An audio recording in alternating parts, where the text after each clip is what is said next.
मेरे प्यारे छात्रों, सृजन क्लासेस के इस वीडियो लेक्चर में आपका बहुत बहुत स्वागत है। जैसा कि आप जान रहे हैं, हमने पिछले दिनों ही एक चैप्टर समाप्त किया था, 2 चर वाले रैखिक समीकरण। तो आज हम लोग नया चैप्टर शुरू करने जा रहे हैं जिसका नाम है समांतर श्रेणी अर्थमेटिक प्रोग्रेशन। ठीक है, तो सबसे पहले हम लोग इस चैप्टर में क्या क्या पढ़ने वाले हैं उसके बारे में डिस्कस करते हैं। उसके बाद इस चैप्टर के मुख्य डेफिनेशंस पर डिस्कस करते हैं। ठीक है, तो हम लोगों को इस चैप्टर में डेफिनेशंस के बारे में, कुछ इंपॉर्टेंट डेफिनेशंस के बारे में पढ़ने हैं। जनरल टर्म ऑफ एपी, समांतर क्रम का या समांतर श्रेणी का जनरल टर्म क्या होता है उसके बारे में पढ़ेंगे। सम ऑफ एपी, एपी का योग क्या होता है उसके बारे में पढ़ेंगे। एप्लीकेशन ऑफ एपी, एपी के अनुप्रयोग के बारे में पढ़ेंगे। उसके बाद जो भी छोटा बड़ा चीज है वो अदर्स में आ जाएगा। ठीक है, तो इन सब चीजों को हमको इस चैप्टर में पढ़ना है। ठीक है, तो सबसे पहले हम लोग स्टार्ट करते हैं इसके कुछ महत्वपूर्ण डेफिनेशंस पर। उससे पहले डेफिनेशन से स्टार्ट करने से पहले आप कुछ समझने का प्रयास करें कि ये समांतर श्रेणी होता क्या है। समांतर श्रेणी होता क्या है? आप देखो, समांतर श्रेणी को समझने से पहले कुछ अदर टर्म पर डिस्कस करते हैं। मान लिया जाए कि आप कहीं जा रहे हैं, रास्ते में आपको पहले एक पत्थर मिला, फिर थोड़ा देर दूर गए, उसके बाद 4 पत्थर मिला, उसके बाद और थोड़ा आगे बढ़े तो आपको 7 पत्थर मिला। तो इस प्रकार आप देख रहे हैं कि जैसे आप जहां से शुरू हुए थे वहां एक पहला पत्थर मिला, उसके बाद अब और आगे बढ़े तो 4 पत्थर मिला, फिर और आगे बढ़े तो 7 पत्थर मिला। तो आप इससे ये अंदाज लगा लेंगे कि अगला आने वाला क्रम में पत्थर का संख्या कितना होगा।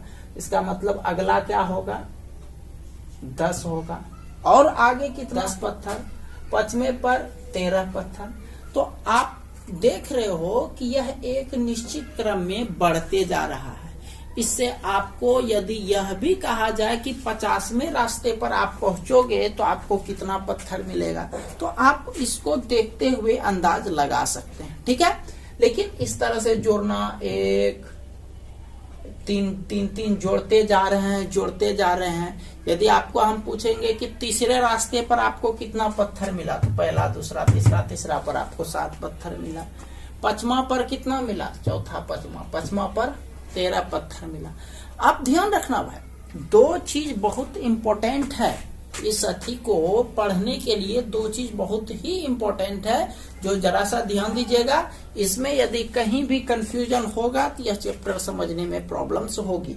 एक शब्द होता है वहां और एक होता है तक। ध्यान देना भाई, वहां का मतलब स्पेशल, उसी के बारे में कह रहा है। जैसे हम आपको पूछेंगे कि 5वें रास्ते पर कितना पत्थर मिला, तो 5वें रास्ते पर 5वां वहां लगा हुआ है, तो 5वां पर कितना मिला, 13 मिला। यदि हम पूछेंगे तीसरे रास्ते पर कितना मिला, 7। लेकिन वही हम ये क्वेश्चन पूछेंगे तीसरे रास्ते तक कितना, तो तक मतलब हुआ इस सब को जोड़ करके, यानी 4 1 5 5 7 12। तीसरे रास्ते तक आपको मिला 12 पत्थर। लेकिन यदि तीसरा रास्ता केवल पूछे तो वहां तक मिला कितना, 7 पत्थर। ठीक है, तो तक का मतलब टोटल का योग, वहां मतलब स्पेशल, वही टर्म के बारे में कहा जा रहा है। तो अब देखो ये बढ़ रहा है, पहले 1 था, 3 बढ़ा, फिर 3 बढ़ा, फिर 3 बढ़ा, फिर 3 बढ़ा। तो अब देख रहे हो प्रत्येक 2 पद, यानी जो क्रमिक पद हैं उनके बीच एक समानता है कि सब 2 पद के बीच का अंतर जो है वह 3 है, यानी वह समान रूप से बढ़ रहा है, सब में एक जैसा समानता आ रहा है। ठीक है, अब इसी चीज को आप दूसरे तरीके से समझो। इसको मैं मिटा रहा हूं या फिर इसको रहने देते हैं। दूसरे टर्म से समझिएगा। जैसे हम लिखते हैं, मैं यहां लिख रहा हूं 5 है, 11 है, 23 है, 47 है, इस तरह से है। अब यहाँ पर हम इसको ऐसे बोलते हैं, पहले रास्ते पर 5 पत्थर मिला, दूसरे पर 11 मिला, तीसरे पर 23 मिला, चौथे पर 47 मिला। तो इस तरह से यह क्रम और इस क्रम दोनों में फर्क देखो। इसमें पहले कितना बढ़ा, 6 बढ़ा, फिर कितना बढ़ा, 12 बढ़ा, फिर कितना बढ़ा, 24 बढ़ा। तो आप देखो इसमें और इसमें क्या आती है, 3 3 3 3। इसमें एक समान वृद्धि हो रहा है, लेकिन इसमें पहले 6 बढ़ा, 12 बढ़ा, 24 बढ़ा। ये हम समझ सकते हैं कि अगला बढ़ेगा तो 48 बढ़ेगा, है ना। तो लेकिन ये क्या है कि यह जो है समान रूप से वृद्धि हो रहा है, लेकिन यह समान रूप से वृद्धि नहीं हो रहा है। तो अब आप आइए मुख्य डेफिनेशंस पर कि यदि इस तरह से कोई संख्याओं का क्रम लिखा हुआ रहे, कोई भी संख्याओं का क्रम लिखा हुआ रहे, तो उस क्रम में 2 तरह का बात हो सकता है। एक क्रम के अंतर्गत उसमें प्रत्येक पद के बीच जो वृद्धि होगा या फिर जो भी कमी होगा वह एक समान होगा, ठीक है। और एक में क्या होगा, वह एक समान नहीं होगा, समानता नहीं होगा क्रमिक पदों के बीच। तो यह समान वाला है और यह क्रमिक पदों के बीच असमान वाला है। कुछ और एग्जांपल लेते हैं। जैसे हम लिखते हैं 6, 18, 54,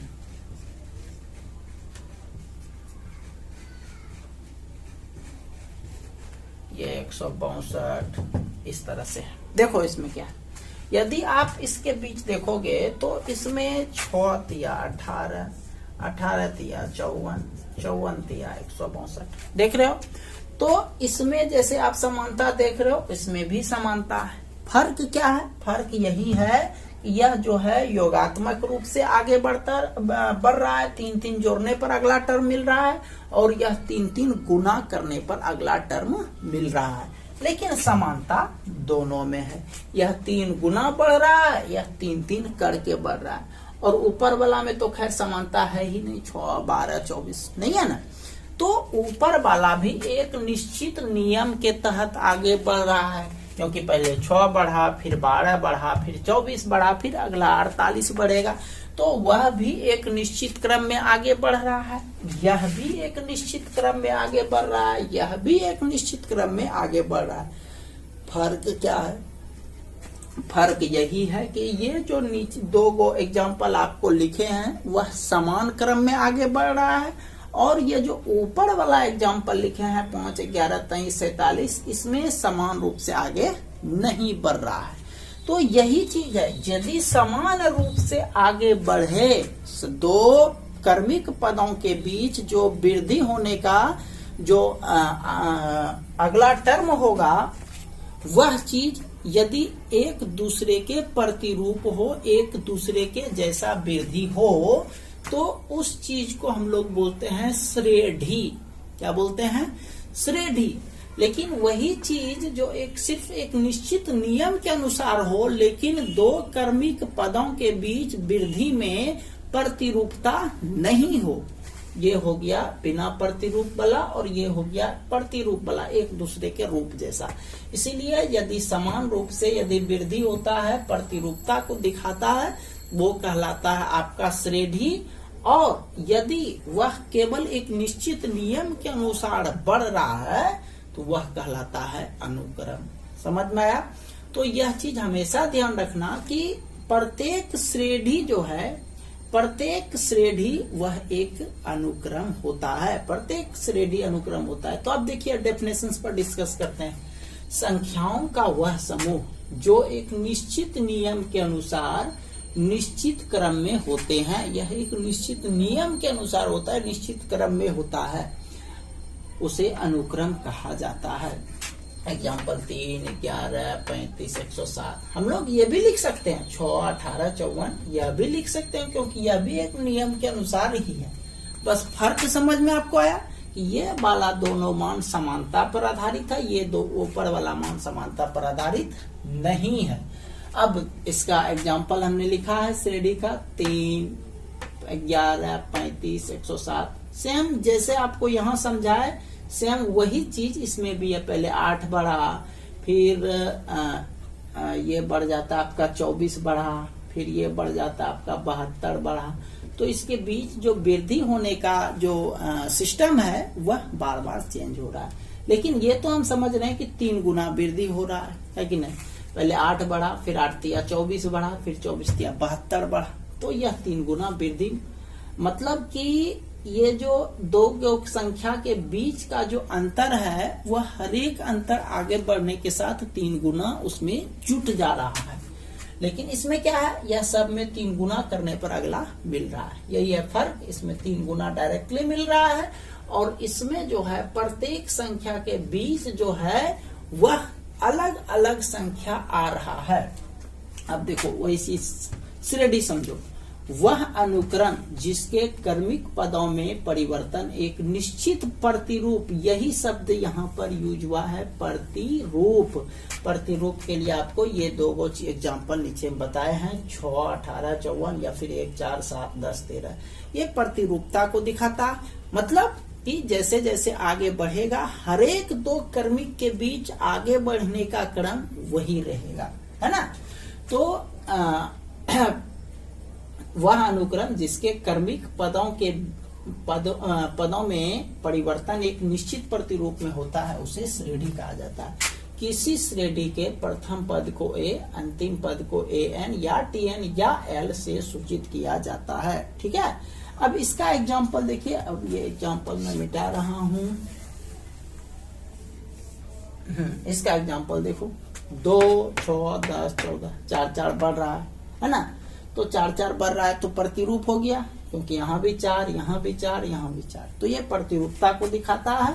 इसमें भी देखो 3 दूनी 6, 6 दूनी 12, 12 दूनी 24। इसमें 2 गुना हो रहा है सब में, लेकिन सब में 2 गुना ही हो रहा है। इसको 2 से गुना करो तो ये मिलता है, इसको 2 से गुना करो तो ये मिलता है, इसको 2 से गुना करो तो ये मिलता है। तो इसमें जो है लगातार पदों के बीच का जो अंतर है, 2 लगातार पदों के बीच का अंतर वह समान है हमेशा। इसीलिए इसको समांतर श्रेणी, इसको एपी बोलते हैं। डेफिनेशन हम आगे लिखाएंगे। ये 3, 6, 12, 24, 3 दूनी 6, 6 दूनी 12, 12 दूनी 24, 2 गुना वृद्धि हो रहा है। इसीलिए इसको ज्योमेट्रिक प्रोग्रेशन पर कहेंगे जीपी। आप लोग 11th क्लास में इसको पढ़ेंगे जीपी के बारे में। उसी तरह से आगे है 1, 2, 6, 10। ये 1/2, 1/6, 1/10, 1/14। इसमें ऊपर वाला मान समान है, नीचे में देखो 2, 4, 6, 6, 4, 10, 10, 4, 14। नीचे में कितना कितना वृद्धि हो रहा है, 4, 4 का वृद्धि हो रहा है। तो ये नीचे में जो है हर में 4, 4 का वृद्धि हो रहा है। इसीलिए इसको बोलते हैं हरात्मक श्रेणी। क्या बोलते हैं? हरात्मक श्रेणी, जिसको शॉर्टकट में एचपी भी कहा जाता है। समझ में आया? तो ये आपका एग्जाम्पल। प्रत्येक में क्या था, प्रत्येक में बढ़ने का क्रम जो था वह एक प्रतिरूप था, मतलब समान था। ठीक है, तो ये हो गया आपका श्रेणी। अब आते हैं नेक्स्ट डेफिनेशन पर। श्रेणी। श्रेणी क्या है? जब किसी अनुक्रम या श्रेणी के प्रत्येक पद में प्लस या माइनस का प्रयोग किया जाता है तो उसे श्रेणी कहा जाता है।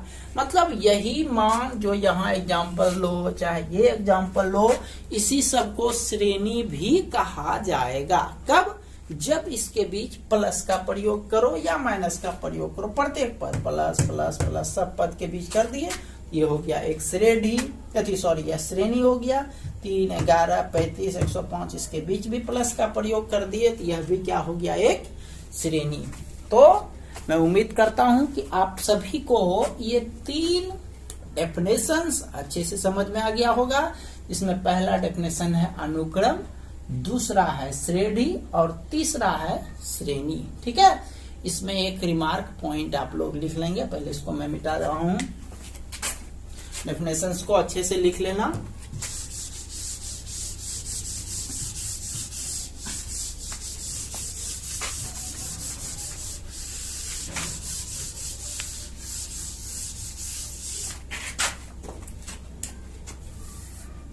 रिमार्क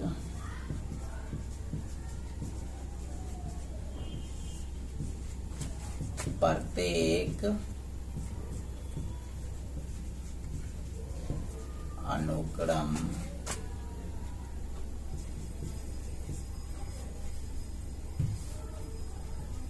प्रत्येक श्रेणी एक अनुक्रम होता है, परंतु प्रत्येक अनुक्रम एक श्रेणी नहीं होता है। ठीक है, इसको आप लोग अच्छे से याद रखेंगे। नेक्स्ट डेफिनेशंस पर चलते हैं। श्रेणी के प्रकार। श्रेणी के प्रकार श्रेणी 3 प्रकार के होते हैं। यहाँ पर आपको चूंकि ये पहला पढ़ना है, एक ही पढ़ना है समांतर श्रेणी, इसलिए मैं समांतर श्रेणी के बारे में भी अभी विस्तार से बताऊंगा। तो श्रेणी के प्रकार, पहला नंबर समांतर श्रेणी,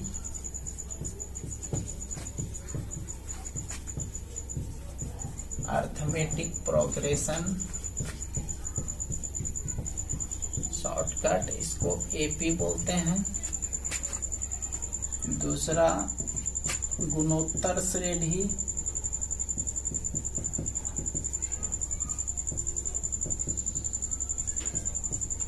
जियोमेट्रिक प्रोग्रेशन, इसको शॉर्टकट में जीपी बोलते हैं। और तीसरा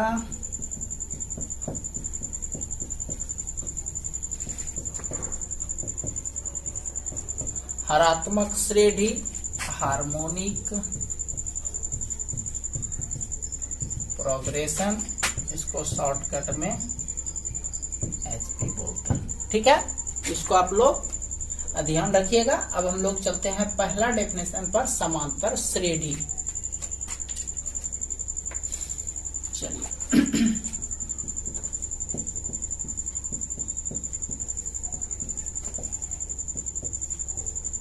समांतर श्रेणी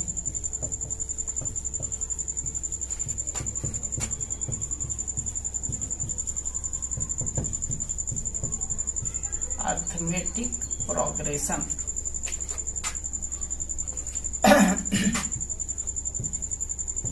जब किसी श्रेणी के दो लगातार पदों का अंतर समान हो तो उसे समांतर श्रेणी कहा जाता है। समांतर श्रेणी कहा जाता है। इसे संक्षेप में एपी भी कहा जाता है। इसे संक्षेप में एपी भी कहा जाता है। किसी एपी का प्रथम पद को ए, अंतिम पद को डी, अंतिम पद को एन या टीएन या एल कोमा दो पदों के बीच के अंतर को डी या CD से सूचित किया जाता है। सूचित किया जाता है। अब इसका एग्जाम्पल लिखिए।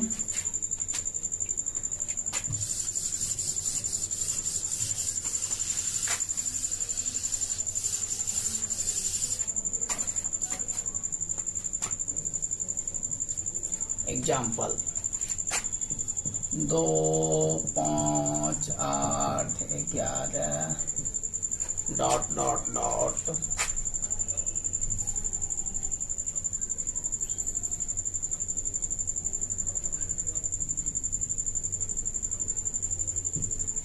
जैसे ये दिया गया है 2, 5, 8, 11। इसमें यदि ये कहा जाए कि प्रथम पद कितना है, तो प्रथम पद 2 है, ए का मान 2 हो गया। डी देखो कितना कितना वृद्धि हो रहा है, 3 वृद्धि हो रहा है, डी का मान हो गया 3। ठीक है। और अंतिम पद ए एन, इसको हम लोग 83 बोलेंगे। ठीक है। A2 D3 और AN 83 हो गया। अब इससे संबंधित AP से संबंधित कुछ महत्वपूर्ण फॉर्मूला पर चलते हैं। आज सिर्फ एक फॉर्मूला बताएंगे, बाकी फॉर्मूला अगले क्लास में डिस्कस करेंगे।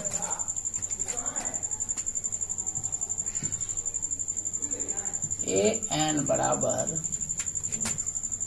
पहले लिख देते हैं, इम्पोर्टेंट फॉर्मूला।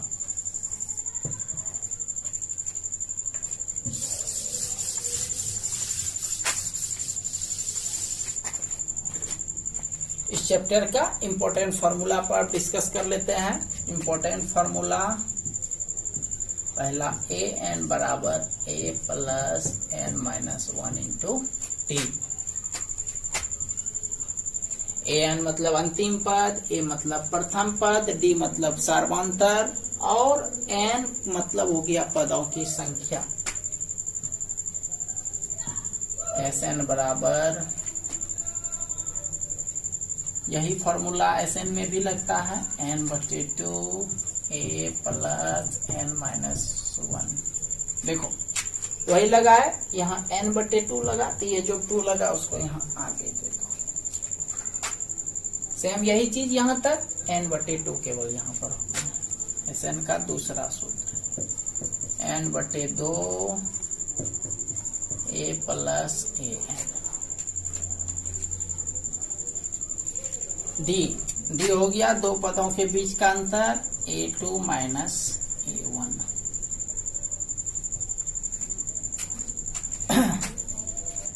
SN का मतलब योग, वो हमें लिख दूंगा लास्ट में कि कौन सा क्या कहलाएगा।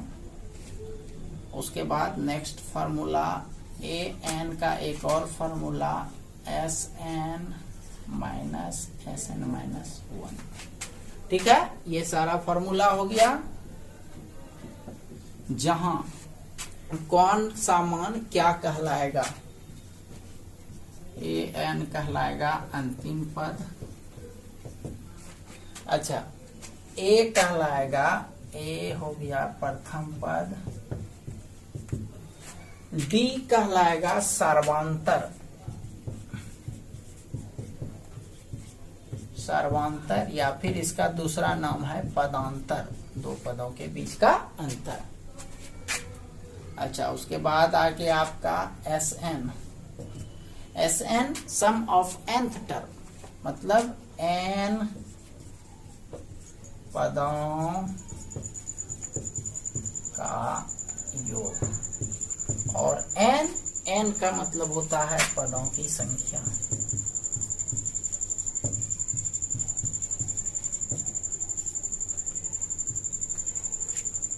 तो ये इंपॉर्टेंट फॉर्मूला आप लोग लिख लेंगे। तो माय डियर स्टूडेंट्स, आज आप लोगों का केवल नया चैप्टर शुरू किया गया। उसमें हमने कुछ इसके इम्पोर्टेंट डेफिनेशंस पर डिस्कस किया और उससे संबंधित महत्वपूर्ण फॉर्मूला पर डिस्कस किया। तो आज इतना ही रहने देते हैं। आप लोग इसके महत्वपूर्ण डेफिनेशंस और फॉर्मूला को अच्छे से याद कर लेंगे। ठीक है, कल हम लोग क्वेश्चन प्रैक्टिस पर चलेंगे। इस चैप्टर से संबंधित महत्वपूर्ण क्वेश्चन पर हम लोग कल प्रैक्टिस करने वाले हैं। ठीक है, तो आज के लिए इतना ही। तब तक के लिए आप सभी का बहुत बहुत धन्यवाद।